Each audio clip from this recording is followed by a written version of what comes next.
اب ان کا کوئی کیس آ جائے, ان کا کوئی قضیہ آ جائے, ان کا کوئی معاملہ آ جائے اور ان کی کوئی لٹیگیشن آپ کے سامنے آ جائے. Verily, how excellent is the teaching which He, Allah, gives you. Truly, Allah is ever all hearer and all seer. اس کے ساتھ جو بات کہی گئی وہ یہ ہے کہ جو کچھ ہم کرتے ہیں وہ سارا سنتا بھی ہے اور وہ سارا دیکھتا بھی ہے. اگر کوئی یہ سمجھے کہ کمرے کے اندر بیٹھ کے میں نے فیصلہ کرنا ہے, میں نے فیصلہ ریٹائرنگ روم میں لکھنا ہے, میرے ساتھ سٹینوگرافر کے علاوہ دوسرا کوئی شخص نہیں ہوگا, تو یہ اس کے لیے بطور جج اللہ تعالیٰ کی طرف سے یہ کمانڈمنٹ آئی ہے کہ جب تم جس اکیلے کمرے کے اندر بیٹھ کے بھی لکھنے لگو گے تو وہاں اپنے دل کے دروازے اور شعور کی کھڑکیاں اور کانوں کے دروازے کھول کر کے رکھنا, اس لیے کہ اللہ از ویریلی, بے شک بلا شبہ, لا ریب, اللہ تعالیٰ سارا کچھ دیکھتے بھی ہیں اور سارا کچھ سنتے بھی. اب اللہ تعالیٰ کی تجسیم کوئی نہیں ہے کہ اللہ تعالیٰ کا نعوذ باللہ حلیہ کیسا ہے. وہ ایک نور ہے, وہ ساری جگہ موجود ہے, وہ کائنات کے ہر ذرے کے اندر موجود ہے, وہ ہر تہ کے اندر جو زمین کے اوپر ہے اور ہر طبق کے اوپر جو آسمان کے اوپر ہے وہ ساری کائناتوں کے اندر موجود ہے. اسی طرح سے وہ انسان کے حلیے کے اندر, خلیے کے اندر, اس کے ماحول کے اندر بھی موجود ہے. اور اس لیے اس نے کہا عالم انسانیت کروڑوں اربوں لوگوں کو مخاطب کر کے اللہ رب العزت نے ارشاد فرمایا کہ جب فیصلہ کرو تو انصاف کے سکیل برابر رکھو, اس لیے کہ میں دیکھتا بھی ہوں اور میں سنتا بھی ہوں. ایک واقعہ میں آپ سے یہ عرض کرنا چاہتا ہوں کہ ایک ایسا موقع بھی تاریخ انسانیت کے اوپر آیا جب انصاف کا مطلب یہ تھا کہ جو بادشاہ نے کہا کنگز ڈکری از دی جسٹس, اور بادشاہ کو جو مخالف ہے اس کے لیے ظاہر ہے پھر کنگ کی ڈکری کیا آنی ہے. ایک موقع پھر ایسا آیا کہ ایک انقلاب کے اندر یہ طے کر دیا گیا کہ جو انقلاب کے مخالفین ہیں, یہ ایک سے زیادہ دفعہ دنیا میں, لیکن ایک پہلا جو ہے اس کو میں مثال بنا کے آگے چل رہا ہوں کہ انقلاب کے جو مخالفین ہیں وہ ملک کے بھی غدار ہیں, انقلاب کے جو مخالفین ہیں وہ باغی بھی ہیں, انقلاب کے جو مخالفین ہیں وہ ہمارے دشمن بھی ہیں اور وہ ہمارے نظریے کے بھی دشمن ہیں. یہ کہہ کے انسانوں کے درمیان سکیل کو توڑا گیا, انسانوں کے درمیان سکیل میں گڑبڑ کی گئی, انسانوں کے درمیان انصاف میں ڈنڈی ماری گئی. لیکن اللہ رب العزت کے نبی حضور اکرم صلی اللہ علیہ وسلم پر ہماری ہزار جانیں قربان, جو پیغام لے کے آئے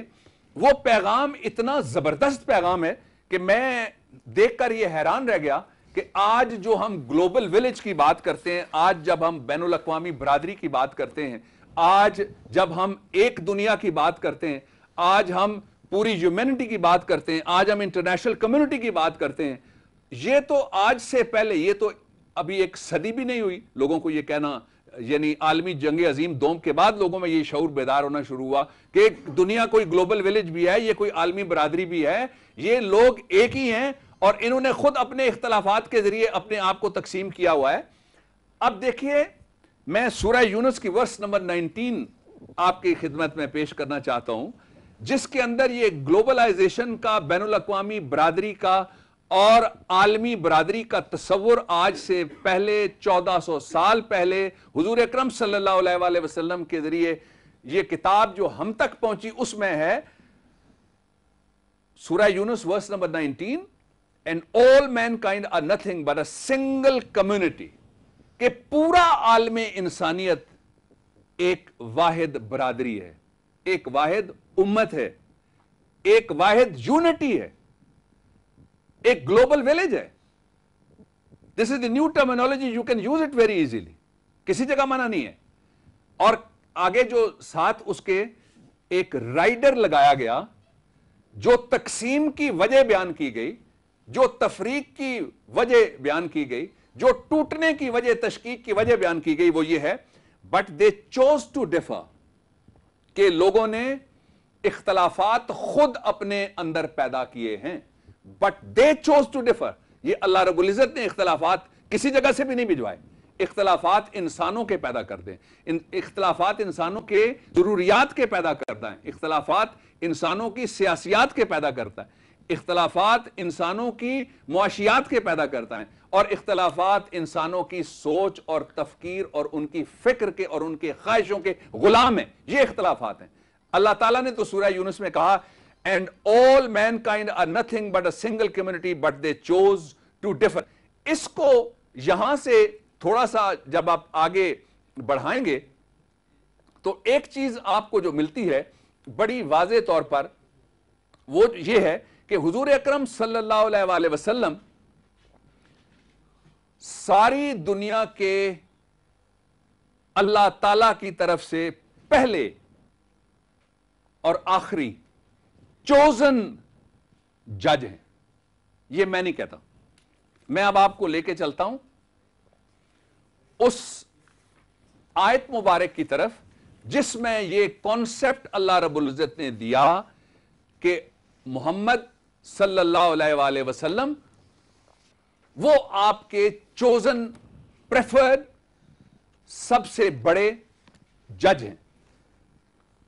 یہ ہے جی سورۃ النساء ورس نمبر 65. سورۃ النساء verse number 65 and it says like this, but no, by your Lord they can have no faith until they make you, O Muhammad, peace be upon him, judge in all disputes between them. کہ وہ اہل ایمان ہو ہی نہیں سکتے جب تک اے محمد صلی اللہ علیہ وآلہ وسلم آپ کو جو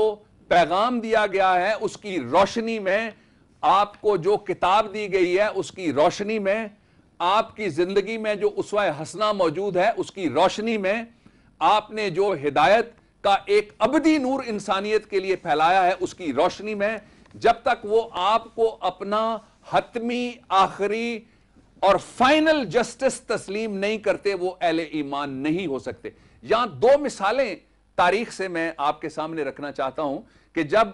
اللہ رب العزت نے یہ ارشاد فرمایا کہ in all disputes between them and find in themselves no resistance against your decisions and accept them with full submission, کہ وہ آپ کو نہ صرف یہ کہ اپنا آخری اور حتمی فیصلہ کرنے والا جج تسلیم کریں اپنے جھگڑوں کے درمیان، بلکہ وہ کوئی تعرض اور کوئی اس کے خلاف دل میں بھی کوئی بات نہ لائیں کہ حضور اکرم صلی اللہ علیہ وآلہ وسلم کا جو فیصلہ ہے اس کو قبول کرنے میں کسی قسم کی بات دل میں نہ لائیں، اور کمپلیٹ سبمیشن کا اور مکمل تابعداری کا اور برخورداری کا مظاہرہ کریں. یہاں دو واقعات ایسے ہیں جو تاریخ میں آپ صلی اللہ علیہ وآلہ وسلم کو ایک دنیا کا سب سے اسپیشل ترین جج کے طور پہ آپ صلی اللہ علیہ وآلہ وسلم کو پیش کرتا ہے. اس سے پہلے جو ریپورٹڈ ہسٹری ہے، میں نے پہلے بھی ایک لیکچر میں کہا تھا، وہ چند سو سال کی ہے. یہ 1400 سال پہلے کے دو کیسز جو ہیں وہ میں آپ کے سامنے رکھنا چاہتا ہوں. پہلا یہ تھا کہ بنو قریظہ کا ایک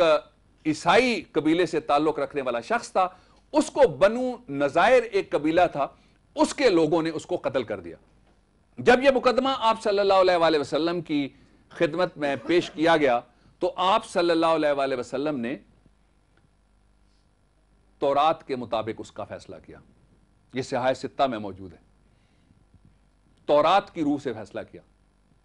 اس لیے کہ وہ تورات کو مانتے تھے. اور تورات میں کیا لکھا ہوا ہے؟ a life for a life، زندگی کے بدلے زندگی،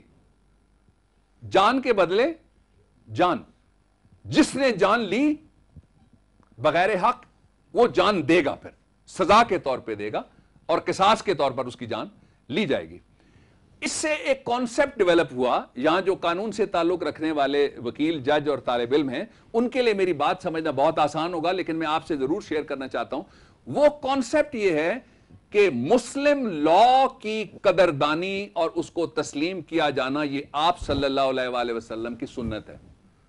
یہ آپ صلی اللہ علیہ وآلہ وسلم کے زمانے سے ہے. یہ آپ صلی اللہ علیہ وسلم کے عمل سے ثابت ہے کہ جس طبقے کا معاشرے کے اندر رہنے والا کوئی طبقہ، اس کا اگر ایک اپنا مسلم لا ہے، مثلا شادی پرسنل لا ہے، شادی کا طریقہ ہو گیا جی، مختلف طریقہ ایک ہے کرسچن میرجز ایکٹ میں